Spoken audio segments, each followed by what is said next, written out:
বাংলাদেশে আগামী দিনে 41 সালের ভিতরে অন্তত 54 লক্ষ কাজ নিশ্চিহ্ন হয়ে যাবে। এই কাজ আর এই দেশে থাকবে না। এআই বলেন, রোবট বলেন, ফোর্থ ইন্ডাস্ট্রিয়াল রেভলিউশন বলেন, এটাতে থাকবে না। কিন্তু একই সাথে 50 লক্ষ নতুন কাজ সৃষ্টি হবে। কিন্তু ওই কাজগুলো আমার এই ছেলে মেয়েগুলো কি নিতে পারবে? তারা কি ওইটার জন্য প্রস্তুত হচ্ছে?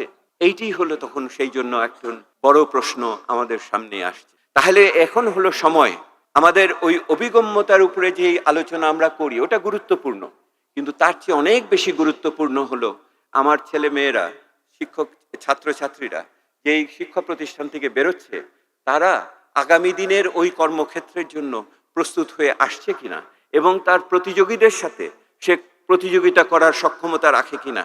ইউনিফর্ম দেওয়া এগুলিও ঠিক আছে, ট্যাব দিবে এটাও ঠিক আছে, ওয়াইফাই চালু হবে এটাও ঠিক আছে, কিন্তু এটার সাথে সাথে সবচেয়ে বড় যেই জায়গাটা আমরা অসুবিধা দেখি সেটা হলো শিক্ষকদের মান উন্নয়ন কিভাবে হবে।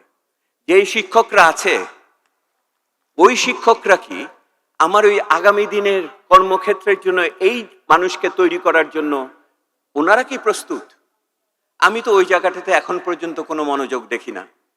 আপনি যে কারিগরি শিক্ষা প্রতিষ্ঠানের কথা বলেন এটার উপর কাজ আছে আমাদের, এবং সেখানে আপনি যদি যেয়ে দেখেন ওই শিক্ষকদের দেখে মনে হবে ওনাদের ওই যে যন্ত্রপাতিগুলো আছে তার চেয়ে বেশি ওনাদের মরচে পড়ে গেছে। মানুষের যে মরচে পড়ে এটা ওই শিক্ষকদের না দেখলে আপনারা বুঝতে পারবেন না। এবং এইটাই হলো ওই পরিস্থিতি। এখন এগুলি খুবই সংবেদনশীল বিষয়। সংবেদনশীল বিষয় এই জন্য কিছু হলে পরে আপনি সাথে সাথে রাস্তা আটকায় দিবে, আন্দোলন সংগ্রাম হবে। কারণ সংস্কার যখন হয়, যারা হেরে যায় বা যাদের ক্ষতি হয় তারা যতখানি সোচ্চার হয়ে আসে, যারা এটাতে জিতবে তারা তো কথা বলে না।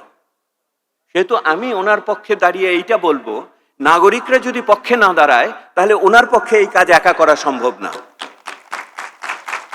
আমরা নির্বাচন করে পাঠিয়ে দিব আর মনে করব ওনারা দেবদূতের মতো সব করে দিবেন, এটা হবে না।